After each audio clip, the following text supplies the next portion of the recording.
everyone. Welcome back to the Convo Couch. I am Fiorella Isabel, and today we have a special one-on-one interview with Greg Palast. He is like the leading guru on election integrity. He's done work with the ACLU. He's talked about 2016 and what happened with the Bernie Sanders campaign and the primary. So, Greg, thank you so much for being here today. Well, glad to be with you, Fiorella. And most people, by the way, know me as an investigative reporter for Rolling Stone and previously The Guardian and BBC Television out of London. And I've been on the kind of vote-bending, vote theft beat since 2000 when I uncovered that Katherine Harris and Jeb Bush removed tens of thousands of black folk in Florida in 2000, calling them felons. Their only crime, there wasn't one felon, only crime was voting while black. That elected George W. Bush president. And that's when I began really a whole journalistic field of uncovering vote manipulation. Until then, everyone thought, we had wonderful elections like they tell you they do in elementary school. It's not true. In fact, I don't think we've had an honest election in 250 years. So that's when really you go sad back, when you think about it. Yeah, it's really we don't have straight elections in America. It's a good imitation of democracy, however. Right. Yeah. And I just wanted to bring you here because I'm already hearing about situations and discrepancies happening already before the 2020 primary. I was at a meeting where someone let us know that through the Democratic clubs, they are taking information from rosters and from the roster and the roles that people have, and they are giving this information. When you join a Democratic club, you do endorsements and you do that sort of thing. While they can't look up your voter registration, technically anybody can do that. They don't focus on that, but they can give this information to certain people who have ties to the establishment. And thereby, a lot of people were saying that they were finding themselves not registered. And so I posted this tweet, and several people came up and said, "Oh, I checked my registration because of this tweet, and I'm not registered anymore." And I made sure they double checked, like if you moved it from the city or if you put the wrong street or whatever it was. And a lot of people are finding that they're not registered. And then also people started telling me about 2016, which I remember. I was here in California, and I remember how big of a mess that was. But because we don't want the same repeat of 2016, we need to move ahead. We need to be proactive and not reactive to this situation. So I wanted to start by asking your take on 2016 and what went on in a condensed form and what we could learn from it going into 2020. Okay, here's the skinny. Let me tell you. Bernie Sanders won the Democratic primary in 2016, and it was stolen right out of his hands. This is no different than the methods that I reported in Rolling Stone, the way Trump shoplifted his election, by the way I reported for The Guardian, BBC, George W. Bush shoplifted his elections. But so you're not going to get the story about how those behind Hillary Clinton stole the election from Bernie Sanders, but I'm going to give it to you. Despite, I want to give you a warning from the Washington Post of all things, the Bezos newsletter, which is the Amazon Post, which is a writer said Greg Palast. Oh, he said, I should say, Isabella. It said respected journalist Greg Palast. So I quote that out all the time. Washington Post, Greg Palast, respected journalist. Respected journalist Greg Palast has lent his name to conspiracy theories that Bernie Sanders won the California primary in 2016. So I called up this putz. That's a journalistic term for an untutored reporter. So I called up this putz and said, since when is arithmetic a conspiracy theory? I kid you not. Yeah, and he was seriously. really scared because they read these a lot of these reporters have to read my stuff in journalism school, so he was nervous. So I maybe I went too far. I said no. You call me if you're going to attack me and get the information, because this is a hard calculation. I used to teach statistics, by the way, at Indiana U, and so then he did it again. But okay, here's the numbers. Here's what happened. Okay, Are you ready for this? Go to the California Secretary of State's website, and you will find that about 750,000 ballots, 750,000 ballots were never counted in the 2016 primary in June of 2016. Now, how the hell does that happen? Okay, the answer is they were disqualified ballots, ballots that were spoiled, disqualified, not counted. How do you discount or how do you spoil a ballot? It's real simple. Almost all those ballots that were not counted were cast by people who are in the election business are called NPP voters, no party preference. You might call them independent voters. And by the way, if you register independent, you're not an independent voter. You've just registered for the Independence Party, which is a right-wing freak-out party. If you want to join that, that's fine. But understand, it's not. If you check a box when you register as independent, you've just made a big mistake because that's the Independent Party. You have to register no party preference if you want that. But don't ever do that. Don't ever do that, because here's what happened. Here's what happened, Isabella. Okay, you had a couple million NPP voters. Those NPP voters had heard that you can be a no-party preference voter but still vote in the Democratic primary. Well, kind of, but it is so impossible. It's like kind of jumping 11 feet in the air. It is conceivable but unlikely to have your vote cast or counted. But here's what you have to do. So, for example, in 2016, which will happen, by the way, this coming year, if you are an NPP, no party preference voter, you have to ask not for a Democratic Party ballot. You can't get a Democratic Party ballot, okay? If you ask for a Democratic Party ballot, they might give it to you. They might or might. First of all, if they give you a Democratic Party ballot, you are screwed, because what will happen is you're not entitled to a Democratic Party primary ballot because you're an NPP voter. Now, the Democratic Party will let you cast votes if you ask for something called, are you ready? You have to specifically ask for the crossover Democratic Party ballot. Got that? Crossover Democratic Party ballot. So a lot of people didn't know that, so they asked for a Democratic Party ballot. The little old lady behind the desk, she didn't know it, so she handed you a Democratic Party ballot. Then guess what? When they go to count it, boom, that ballot is thrown in the big dumpster, okay, with hundreds of thousands. In fact, in Los Angeles County was the one exception. Los Angeles County, 66,000 ballots were cast by NPP voters on Democratic Party ballots, and therefore they are about to be literally thrown away. But I will give credit to the county clerk of Los Angeles County, who in the end, when there were complaints, said, I'm going to go with the old rule, voter intent counts. These people, we shouldn't have a gotcha rule. Yeah. Their votes counted. But throughout the state of California, you had hundreds of thousands. Let me repeat that. Hillary Clinton won by about 200 and some thousand votes. Way more than that.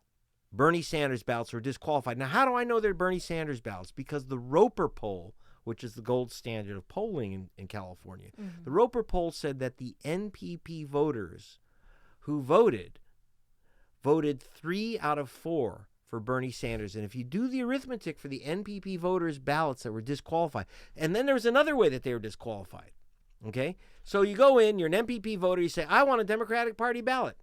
Now, in Santa Rosa and Orange County, in Santa Rosa, for example, and some other counties in California, they were told if someone asks for an NPP, if an NPP voter asks for a Democratic Party ballot, you have to say, you can't get that. You're not allowed to tell them what you can qualify for is a crossover ballot. Right. Now, there's nothing in the law which says you can't tell the voter, by the way, you are entitled to a Democratic crossover ballot. But if they didn't know those magic words like Mother May I, they didn't get a ballot. They didn't understand it. And a lot of those people weren't properly trained anyway. They were just picked from the street. People behind, and then in Orange County, they were deliberately misleading the poll workers. They actually told the poll workers, and we have this recorded. They were telling poll workers in Orange County, if an NPP voter asks for a Democratic Party ballot, you give them a pink slip. See this? Look at this pink piece of crap here. This is called what I call a placebo ballot, but it's otherwise known as a provisional ballot. Okay, let's see if I can get that over here. You don't want that. Provisional ballot. Now, a provisional ballot is like a back-of-the-bus ballot. They were invented mainly for black people, but they're used against Bernie Sanders voters in California. Interesting. Now, what do I mean that they were invented for black people? After I ran my story in 2000 in The Guardian and BBC Television that thousands of black people were removed from the voter rolls, they called them felons.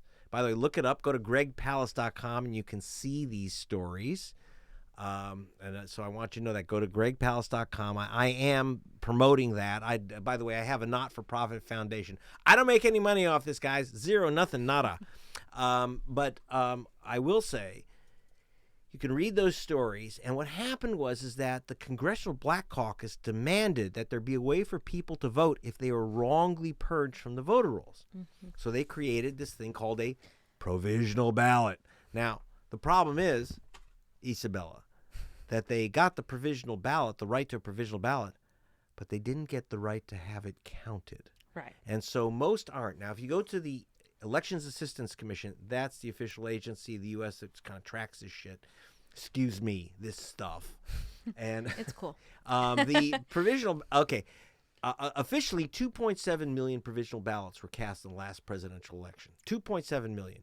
Over 1 million of them were thrown out. Now, understand that only some jurisdictions report their provisional ballots. Right. And so it's about 5 million. People don't even know this in America. About 5 million ballots were cast provisionally, and roughly 2 million were never counted. And I got to tell you something. If there's a contested election, they don't count them at all. Because here's the thing. When you fill out a provisional ballot, look at this thing. It's like taking the SAT, right? It's like taking the SAT. Any one mistake. Any one mistake. Yep. And not only that, but if you, for example, are an NPP voter in California and you filled out a provisional ballot, provisional ballot, you weren't entitled to the provisional ballot, so it's disqualified. So they disqualified Democratic Party ballots filled out by NPP voters, provisional ballots filled out by NPP voters, and a lot of people lost their vote completely. So you're saying that those NPP voters who were given a provisional ballot weren't supposed to have it, so they didn't count it anyway. Right, you can't get one. You're not entitled to a provisional ballot. And they're not entitled to a Democratic ballot, so those didn't count anyway. And are you ready for this? I was in my polling station, which is just below the Hollywood sign, actually. In my polling station, so usually, this is a privileged place. It's like white people voting, usually no problems. It's a white privilege voting station. They come out to your car with a little portable thing, and they have cookies and cannabis and whatever the hell else you want. And but there's a lot of Bernie voters, so now they had to get rid of these. So to get for an NPP voter to get the crossover ballot, you have to bring in most Californians, a little more than half of all Californians get a ballot mailed to them. Mm-hmm. Now, if you have a ballot mailed to you, and that's most people in California, if you have a ballot mailed to you, you have to turn in the ballot in order to get that. Because people say, hey, where's Bernie Sanders on the ballot? Well, schmuck, you didn't sign for a party preference, and it is a party primary. So, of course, you didn't get. There's no Bernie Sanders or anyone, or Hillary Clinton or anyone on the ballot. There's no Democratic primary on a non-party preference ballot. So to clarify, when you get the ballot, if you don't get the Democratic crossover ballot, it doesn't have the presidential race on it. Right. It has everything else. And you can't just go and say, no, I don't want that ballot. I want the other one. I want the Democratic Party ballot. Or, using the correct words, I want the crossover Democratic Party ballot. Well, here's the problem. You have to bring in your ballot. Right. Because they'll say otherwise you could vote both, which is ridiculous because they could track that easily. But they say you can, here you go. You get the, so you have to literally bring in your ballot. Now, are you ready for this? So the woman in front of me brings in her ballot. She knew everything. She'd heard me on the radio. She knew, oh yeah, I heard you. You got to bring in your ballot. You got to ask for a crossover Democratic Party ballot. I'm NPP voter. And she was so proud. She did all the steps, and they said, where's your envelope? She said, what do you mean? She says, oh, the ballot came with an envelope. You have to return the envelope. Are you Now, serious? I said to the poll worker, I said, the purpose of them turning in the ballot is so that they don't vote two. They can't vote an empty ballot. And she said, that's the rules. Now, you have to understand, whenever the little old lady behind the desk says that's the rules, she's bullshitting you. She has no goddamn idea what the rules are because everyone makes it up as they go. And when they write down the rules, they're always wrong. They're half the time they're unconstitutional. So what am I telling you? I'm telling you this. If you register as a no party preference voter, kiss your primary ballot goodbye. The chance that it will count is damn slim. Yeah, there's all kinds of tricks that you're supposed to do, but if you run into some little lady behind the desk who insists you got to get a provisional ballot, well, you just lost your vote, and you can argue with her, and she's going to call the cops, and you're going to end up, with a disorderly, and still you won't have a vote. Are they going to give you the runaround? They'll tell you to go to Norwalk and then see what you can do by there. the way, one nice thing about Los Angeles is that you can go, if there's a problem, you can just go to the county offices. Now, Los Angeles County is physically the largest county in the planet, in the entire world. Do you know that? There's no county anywhere that's as big as Los Angeles. Wow. So you get to drive 2 hours in rush hour traffic, 3 hours to Norwalk, try to find the office, wait in line, and fill out a ballot there. So they don't want you to vote. The Democratic, start with this. The Democratic Party establishment hates you. The Democratic Party establishment does not want you to vote. And if you vote, they don't want to count your ballot. So how do you get around this problem? It's easy. Ready? Write this down. Register as a Democrat. Now, let me explain something to you. For those who say, yeah, but I don't know. I don't always vote for Democrats. And I don't know if I'm really a Democrat. Or you hate them. A lot of people hate them. Think of it this way. Have you ever gone to a gay bar just to have fun and dance? It doesn't mean you're gay, right? But you have to still go into the bar, right? So if you want to have some fun, right? Okay, exactly. Cool. That doesn't mean anything, right? No, I agree with you. It doesn't mean about your preference. It doesn't matter. Okay, now, you can join the Democratic Party and that doesn't mean you're a jerk. It just means that you want to vote in the Democratic primary. Now, understand, I want to say something, and a lot of Bernie people won't like this. I know Bernie Sanders won't like this, and he's an old friend of mine, by the way. I think that all primaries should be closed. No one should vote in the primary who isn't a member of the party because it is the party's choice for a candidate. And what it does is create massive confusion and problems. And so if people understood that you can't really vote unless you join that party, and by the way, Republicans don't have this problem.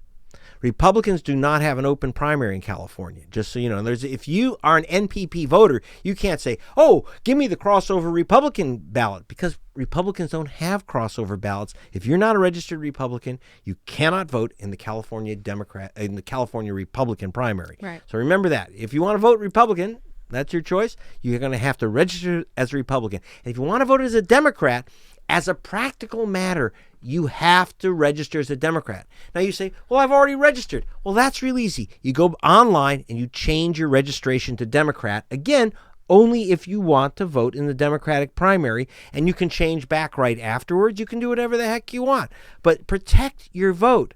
Now, that brings us to one other thing before I forget in terms of protecting your vote, okay? Especially in California. I know someone who's very sophisticated who thought that they had registered, and I said, assumed that they had registered, that they'd voted. Well, I tell everyone 3 months before the election, 2 months before the election, do it twice. Go online to the Office of the Secretary of State, or you can put myvote.org or other places that'll get you to those web pages, and type in your name and see if you're registered in California. Well, I did that. Greg Palast, I typed in my name. I was on a show like this. I said, well, it's really easy to do. And here, look at my computer. Blah, blah, blah, blah, blah. I typed in Greg Palast at the Secretary of State's office. It says, no such voter. I kid you not. It was me. So I re-registered right there. And one final bit of advice. That's never final. I always have something else to say. But one other bit of advice. If you see someone with a clipboard who says, are you registered to vote? Let me register you. Don't do it, okay? Register online. People say, yeah, but No. If you register online, you get immediate confirmation, and you can print out your confirmation. If you register on a piece of paper, are you ready for this?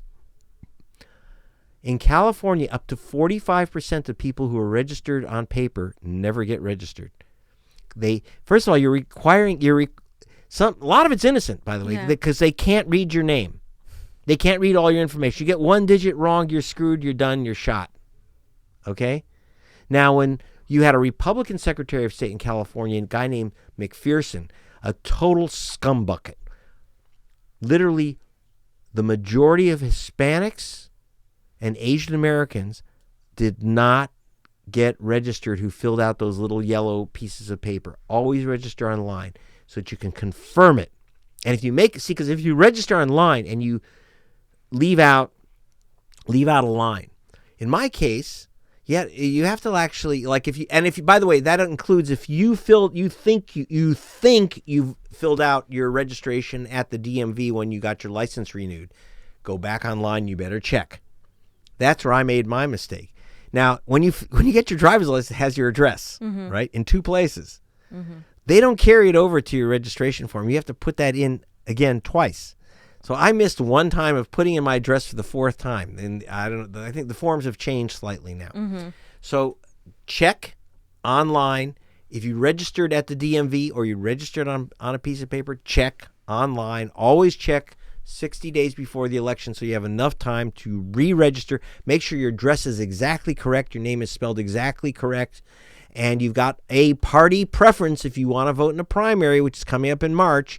You better put yourself down as Democrat if you want to vote in the Democratic primary. And that sucks because a lot of people, like you were saying, like they absolutely hate the Democratic Party. They will not register Democrat. But I've been pleading to people, like, I know you hate them, but the day after you can just leave because it's already hard enough. It's going to be 10 times as hard if you choose to go MPP. It's so difficult to actually vote if you're not a registered Democrat in the Democratic primary. Yeah. And it doesn't matter if you have the rule books and the law in your hands.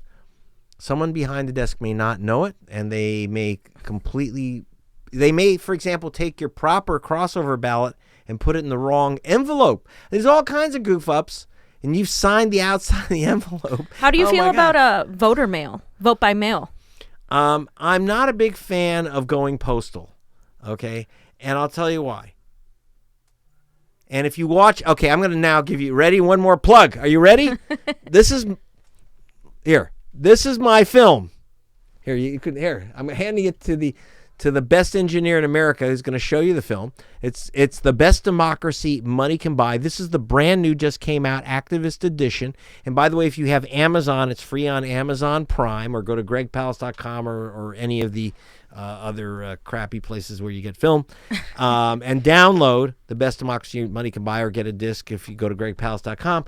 And there's a scene in there with 2 voters in San Diego, here in California, who mailed in their ballot, and their ballots were not counted because they had written in the name of a candidate, Donna Fry, who ran for mayor of San Diego, and she actually won.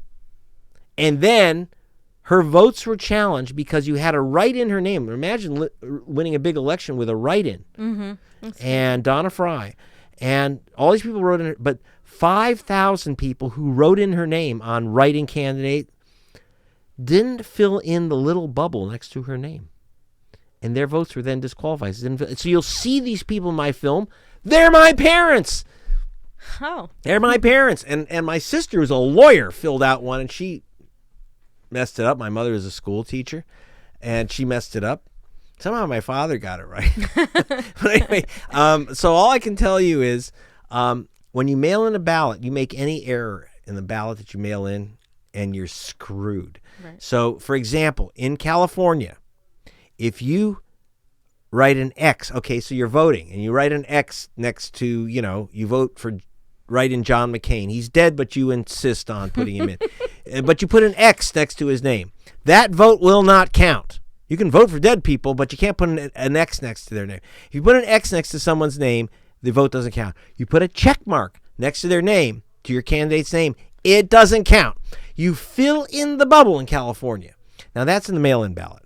Now, the nice thing about going into a voting station is that California, unlike some other states like Michigan, which has scanned paper ballots, so do we have a nice little plastic template and a little kind of plunger marker. So it's very hard to make a mistake. Furthermore, if you go into the polling station in California, they have a reader in the station. So you take your ballot, stick it in the machine, and if you've made a mistake, like you say you voted for two people for the same office by accident, it will kick it back out and say, dummy, you made a mistake. Or, you folded the ballot, something.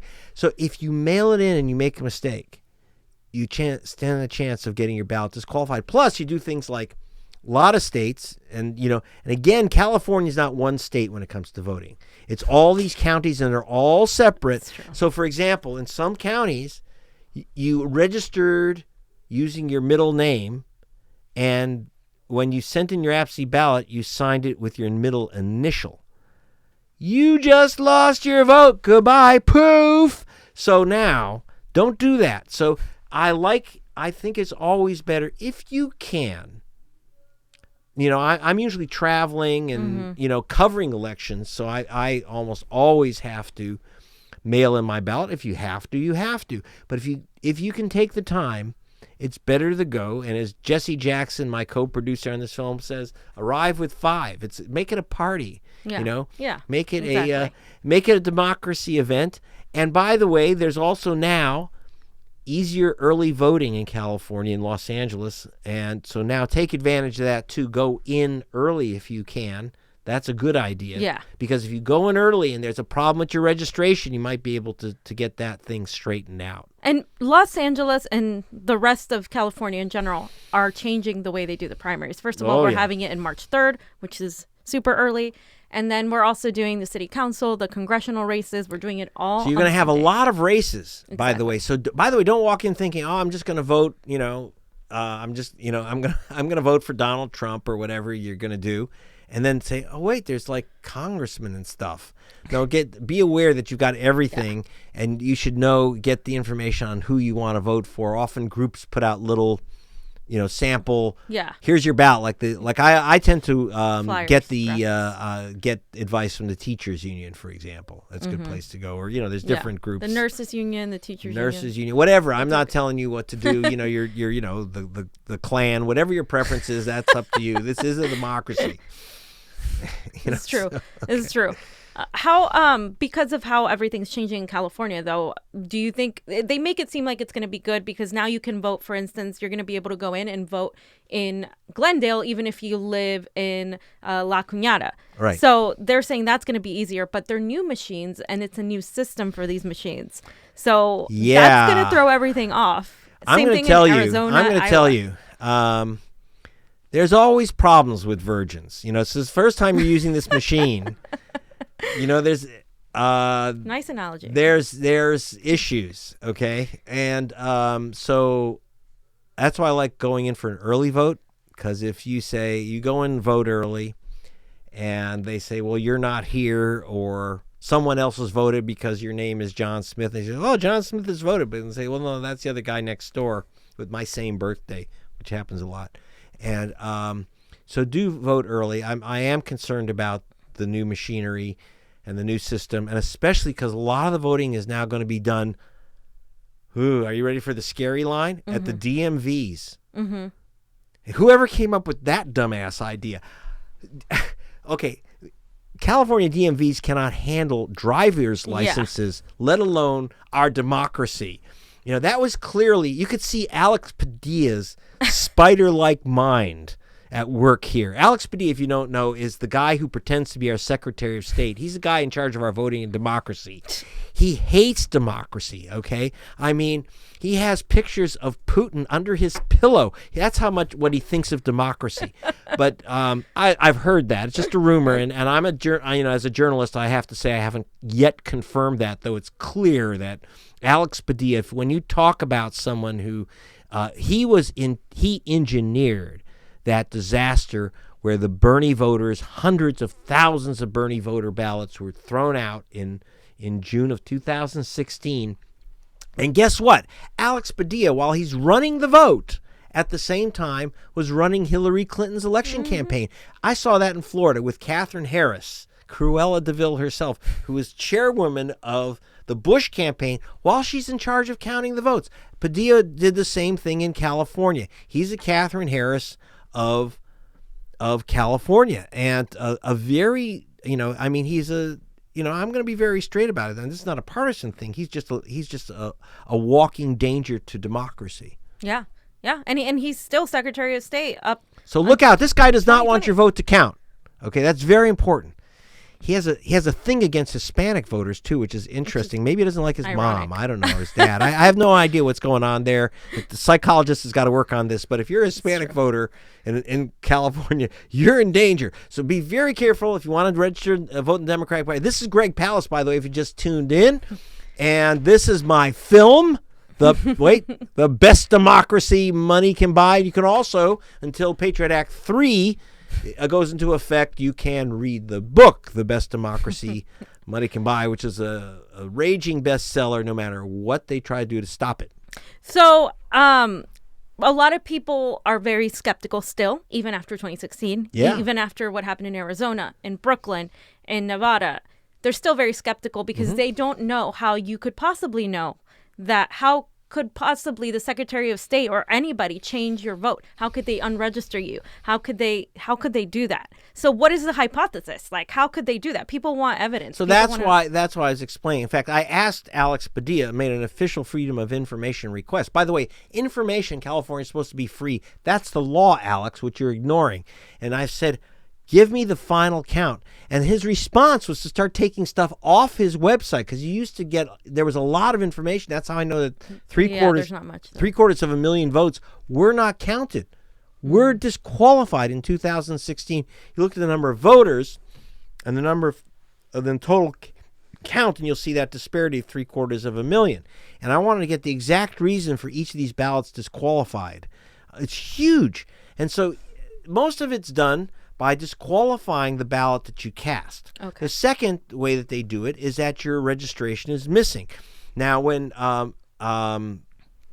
you had Debbie Bowen, who is a fantastic Secretary of State before Padilla, and I spoke to her. I was working with Bobby Kennedy. We were co-writing articles for Rolling Stone magazine, and we were able to speak to Deborah Bowen, and she said, look, they were removing people who had what she called unusual names because they couldn't key them in off those pieces of paper. And unusual names were like Garcia Marquez. She said Mohammed. She says lots of spellings of Mohammed. And when they're keying them in, they make mistakes. Now, here's the thing. If they were keying in members of country clubs and their names were falling off the list, if they misspelled Trump, somehow. I don't know how. Okay. Yeah. Then you'd people would be screaming, but misspelling Muhammad and also things like accents on a name, etc., it's murder. And you know what else? You want to hear a horrific story? A lot of Korean Americans in Los Angeles signed their absentee ballot. It requires your signature. Now, Koreans in Los Angeles, a lot of them sign, they're American citizens, but they still sign their name using Korean alphabet. Well, when they registered to vote, they didn't sign using the Korean alphabet. You can't. And they didn't know that. It just says sign it, right? So they signed it. And thousands of Korean Americans lost their vote because they said not a valid signature. Yes. And, the problem is 90% of the time, there's no record of your losing your vote. So this is Greg Palast. If you go to my website, you can and type in Bernie Sanders, you will see the issues that happened up in California. You also see my discussion with Bernie Sanders about vote suppression nationwide, bigger issues that aren't California specific. California has its own particular horrific vote suppression techniques, which are different than other states. Right. We see Republicans suppressing votes in Texas, for instance. The Secretary of State had to resign amidst that. And then we saw it in Georgia, as you've been working on. Right. So, by the way, if you want to go, I have some great reports out of Georgia, which I did for Salon.com on film. And so go to gregpalast.com or Salon.com and type in Palast. And what you'll see is I actually sued the state of Georgia to get the list of all the people they purged. You ready for this? They purged over 500,000 people just before the election. It was done by the Secretary of State, the Alex Padilla of Georgia. It was a guy named Brian Kemp, a Republican. Now, Brian Kemp was running for governor while he's Secretary of State. He removes 500,000 people just before the election. And of course, who are those 500,000 people? Well, I know exactly. I'm not guessing. I actually sued him and I got the list from Brian Kemp of the names of the people he purged from the voter rolls. It was a legal battle. Then I went through the list. Now, he said that 500,000 people had moved out of the state or out of their county. I paid my foundation, the Palast Investigative Fund, paid a massive amount of money to get 4 firms from Silicon Valley to go through every single name of every purge voter of Georgia, 500,000 names. And we found that, are you ready for this number? 340,134 voters. 340,134 voters who lost their vote because they supposedly moved. They'd never moved anywhere. They'd never moved anywhere. And this is the trick. Also, Georgia and other states were using a system called cross-check. That's explained in my film. You'll see a guy that I jumped called Chris Kobach of Kansas. You know, the guy that Trump put in charge of the so-called voter fraud commission? Chris Kobach of Kansas. Also, he's the guy who came up with Trump, with the idea that Trump can make Mexico pay for the wall. He wrote SB 1070, the unconstitutional driving while brown law. He wrote the laws saying you have to prove you're a citizen to vote. This is the new thing. Look out nationally for the Republicans doing this. They're going to tell you that you have to prove you're a citizen to vote. Now, here's the problem with that. We are not Red China. We don't have citizenship cards. We don't have them. Social Security. Okay, my Swiss assistant has a Social Security card. She has to. Driver's license. She has a California driver's license. If you drive, you have to. None of these things are proof of citizenship. Guess what? Chris Kobach removed 2 officers of the United States Air Force because they couldn't prove they're citizens. Military service. If you're in the military, that's not proof of citizenship because we have some aliens in the U.S. military. The only thing that proves it are 2 items. Your birth certificate, which tens of thousands of students couldn't find their birth certificates. It stopped them from voting. That was the main group. People think it'll stop. Oh, that's to get rid of the Hispanic vote. No, it's get rid of the student vote. And the second, it gets rid of the poor vote because the other document that does prove your citizenship is a passport. And very few Americans not of the white persuasion have passports. So they know who they're knocking out. Young people, poor people, students with this prove your citizenship thing. Now, that was knocked out by the federal courts in Kansas. But look out because Chris Kobach is going to argue that before the Brett Kavanaugh Supreme Court. So this is a very big danger. Register to vote and vote. And I'm going to tell you something else. A lot of people say, well, if they're going to steal your vote, why should I bother? The answer is, don't steal your own vote. No, it's not easy. I remember when Obama went the day before the 2016 election, ridiculously, he said in Philadelphia, it only takes a couple of minutes to vote. Yeah, if you're president and they bump everyone out of the way with the Secret Service. Yeah. It doesn't. It's a job. You have to check your registration a couple of months before the election. You have to show up. You may have to wait in line. Vote early. You may have to argue with them about. And by the way, if they try to give you a placebo ballot, this provisional ballot crap, I call it the placebo ballot because it makes you think you voted when you haven't. Argue. Don't punch. Don't scream, but be firm. I cannot tell you how many voters have won their right to vote just by saying, you're going to give me my ballot. Yeah. You're going to give, and the great broadcaster Carrie Harrison actually got a cop, grabbed a cop off the street, read about it, brought him into the polling station and say, this lady does not want to give me my ballot. Tell her to give me my ballot and not a provisional bullshit ballot, not a placebo play ballot, a ballot. And the cop said, give him a ballot. Yeah. So being firm democracy is really good. And that's why the other reason to go with a group of people, because it's always easier to raise your voice a bit and be firm when there's a few of you. What do you think about being poll workers? Because a lot of my friends and I want to be get in, trained on this, because a lot of the people in 2016, it wasn't even their fault. They were poorly trained. They were pulled off the street. Right. In fact, 2 things. I want you to be a poll worker for 2 reasons. One, so you can get it right. And 2, when they give you the wrong training, when they tell you if NPP, California No Party Principal Voters, give them a provisional ballot, and you think that's wrong, you call me, or you get a hold of Greg Palast. You go to gregpalast.com. It says contact Greg, because I do these stories of mistraining the poll workers. Yeah. And you want to get across to your fellow poll workers if you think something is BS. Also, you want to get across the information to the poll workers what's correct. People don't know, and now a lot of the rules have changed, and you want to help voters vote. If you're a poll worker, for example, places like I said, like Santa Rosa and some other counties, if an NPP voter, no party preference voter, came to you and said, I want a Democratic Party ballot, and they were told, you can't tell them to get a crossover ballot. That's not true. That's not true at all. That's a complete lie, because you're not telling them who to vote for, that they have to take it. You can say, you want a crossover ballot. But like I say, for God's sake, you want to register, you vote in the Democratic Party, in the Democratic primary, you have to become a Democrat, at least for the day. That's easy to do. You just get online, change your registration, Democrat, then you can change it back if that makes you uncomfortable, if you don't like to walk around with a D on your forehead. I don't,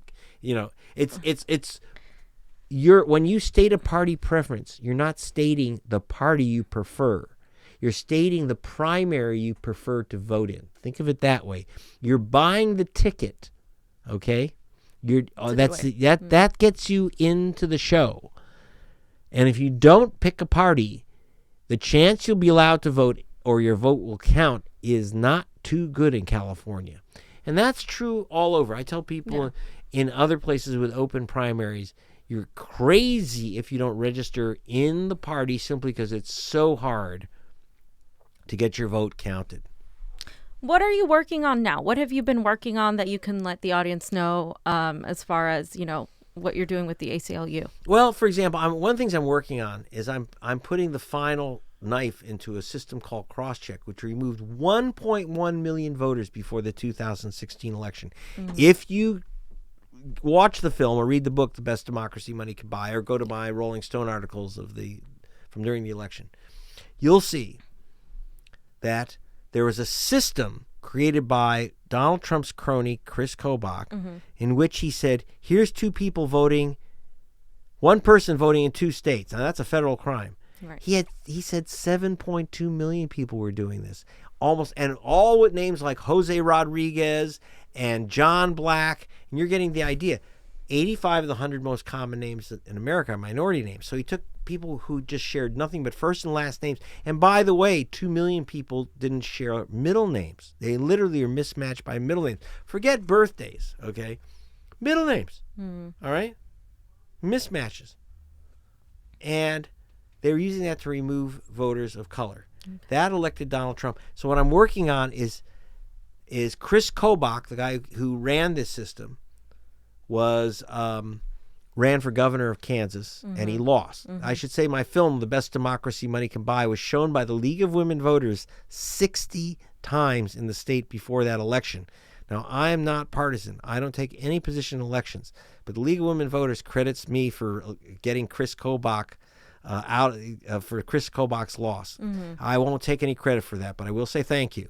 Now, now the thing is, so Kansas has stopped generating these nasty racist hit lists. However, some states are still removing people based on the old lists. That's 1 million voters. I want to get them back on. I want to work with the ACLU to try to get the 340,134 voters of Georgia wrongly removed back on the rolls. And nationwide, I'll be covering all this stuff. I'm going to keep my eye on California, see what little tricky stuff Alex Padilla does. There's a couple major newspapers that are talking to me about what I can do for them and on the investigation while I also film. So you'll see my stuff somewhere or other, but you can always see my stuff at gregpalast.com. So even when I write for Rolling Stone or The Guardian or whatever, I always make sure that they allow me to put it up so that everyone could see it. Right. I don't ever agree to put any of my work behind a paywall. So you can always go to gregpalast.com and find out where the stuff is.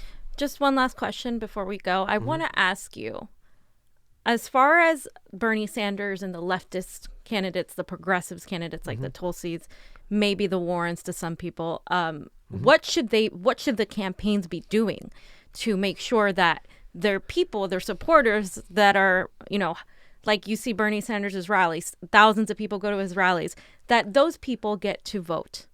Right. Well, number one, I was really disappointed. And again, Bernie Sanders is an old friend of mine. I'm not saying whether I voted for him or not. He's just an old friend. Okay. And I should say, in fact, what's interesting, he was, when I spoke, as I do, with the Congressional Black Caucus on vote suppression issues, you don't have to be black, by the way. There's no color requirement to be in the Congressional Black Caucus. So Bernie Sanders was in the Congressional Black Caucus. People don't realize this. He would actually go to the caucus meeting. So Bernie Sanders showed up when he heard I was around. So we talked about some of these vote suppression issues. The problem is when he came to California, either I suspect it wasn't his staff properly briefing him. His staff may not have known about the complexities and the dangers of voting in California. He should have spent a few minutes saying, my friends, if you are not a registered Democrat, you are now about to enter into a hall of mirrors when you vote, and here's what you're going to have to do. Right. Now, I know he wants to talk about the banks, and I know he wants to talk about the 1%. But he should also, I would hope that this time he'll talk about here's how you vote. And that he puts it on the big jumbotrons. And that he says, here is a provisional ballot. And, don't take a provisional ballot. Here's what you have to do. You have to ask for the crossover Democratic Party ballot. And I would hope that this time his people registered almost 500,000 voters in 2016. Massive. But they didn't tell people to register as Democrats, and they should say, if you want to vote in the Democratic primary, register as a Democrat. And Bernie should be carrying that message, even though he feels that's unfair. Which it is. It's not right.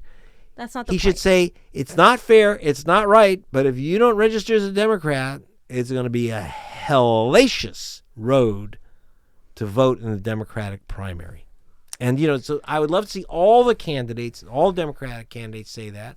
I've talked to Beto O'Rourke, and I've talked to Bernie Sanders and met with Bernie, and some of the candidates. I haven't met some of the others yet. I may never meet them. I don't know. We'll see how quickly they fall off the wagon. But and I met with Elizabeth Warren. But Bernie Sanders is very strong on vote protection, and when it comes to protecting the minority vote. But in California, it wasn't a minority vote question. He was very good on opposing the cross-check system, very strong in supporting Jesse Jackson's fight for the vote. Beto O'Rourke, the same thing. I don't know if many people know this, but Beto O'Rourke's dad was Jesse Jackson's campaign manager in Texas when the Reverend ran for president. So there's an old family connection with the Jacksons there. And so he's very, I should say both Bernie Sanders and Beto O'Rourke are the candidates who are most aware of the issue of vote suppression and the issue of suppressing the minority vote, which is the big issue nationwide. We still have massive Jim Crow voting, and unfortunately, the Democratic Party officially doesn't touch the subject. The only person who really makes an issue, because they don't want to talk about it. And I think they say things like, well, we don't want to talk about vote suppression because it'll make people think that their vote doesn't count, blah, blah, blah. That's all bullshit. Yeah. You know what? What they want to do is avoid the issue of saying, because it's seen as a black issue, as an issue for black people. It's not seen as a voter issue, but a black issue. And they don't want to be seen in discussing black issues. That was even true, frankly, of Obama, who was very upfront about that question, that he wanted to be seen as above race, and that meant you don't talk about vote suppression. The number one voice on vote suppression is Stacey Abrams, and it's no accident that she is the one and only black woman who's ever run for governor of any state in America in American history, which is amazing. But as a black woman, she says, I'm going to talk about racial vote suppression. It happened. That's why I lost, the first candidate to ever say that. Though I will say John Kerry just said that cost him the election, too, after he read my book, Our Madhouse. And he didn't say it at the time. But later he said, yeah, they stole the election from me. But that's not much talked about. Kerry does say the election was stolen by suppressing the black vote in Ohio. But shouldn't we be looking at legislation, though? Like legislation, I know Congresswoman Tulsi Gabbard has an election securing Americans Elections Act. And a lot of Congress isn't supporting that. I mean, I think whether it's just a very basic thing, it at least cements a way to prevent this kind of rigging from happening, because truly we shouldn't have to tell people that if they're independents they can't participate in democracy. We shouldn't have to do that. And it to a lot of people it's like that they just won't register as a Democrat, and it sucks that we have to play their game, right? Like we need legislation. But in order to get those people in there, who will put it. Well, first of all, we need to restore the legislation we have. The number one thing is the Voting Rights Act was gutted. Terrible. In 2013 by the U.S. Supreme Court. And I know that the New York Times loved that guy Kennedy, but he was basically as a practical matter, there was no difference between Justice Kennedy and a Klansman when it came to voting rights. I'm not kidding. And so we have to restore what we have. We have to enforce what we have, like the National Voter Registration Act, the Motor Voter Law. It's one of the things that I have lawyers suing over in Georgia and elsewhere. I'm a journalist, so I'm mainly on the informational end of that.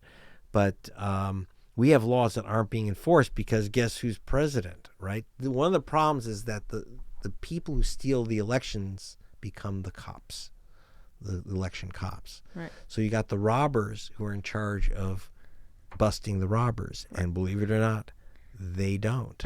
And this is a huge problem. In fact, you literally had the Justice Department lawyers literally got up and switched tables when Trump was elected in one of the major voting rights cases. They literally changed sides in the middle of the case.